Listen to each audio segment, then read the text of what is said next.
বন্ধুরা, আজ আমি মাম্মার দোকানে সবজি আনতে যাচ্ছি। মাম্মা, আমাকে কিছু সবজি দাও না প্লিজ। দোকানে অনেক ভিড় আছে, আমার মাথা গরম করো না, এই লঙ্কাগুলো নিয়ে যাও। আমি তো কিছু সবজিই চাইছিলাম, তাতেই আমাকে বকে দিল। বাড়ি গিয়ে এই লঙ্কাগুলো দিয়ে রান্না করতে হবে, কিন্তু শুধু লঙ্কা দিয়ে তো হবে না, মাছও দরকার।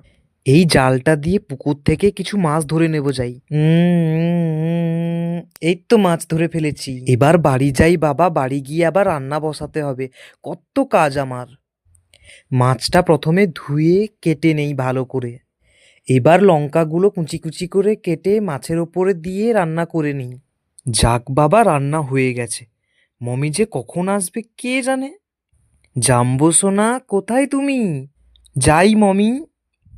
জানো মমি, আজ যে তুমি লঙ্কাগুলো দিয়েছিলে সেগুলো দিয়ে আজকে আমি একটা নতুন ডিশ রান্না করেছি। সত্যি? ওয়াও, এটা তো দেখতে দারুণ হয়েছে। লঙ্কাগুলো দিয়ে যে এমন রান্না হতে পারে আমি জানতাম না। এবার টেস্ট করে দেখা যাক। আহ আহ কি ঝাল, কি ঝাল! মাম্মা, সত্যি কি এটা খুব ঝাল হয়েছে? ঝাল হোক আর যাই হোক, তবুও এটা আমি পুরোটা খেয়ে নেব।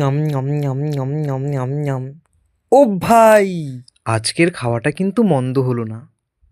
যা, মাম্মা তো পুরোটা খেয়ে নিল, আমি কি খাবো এবার?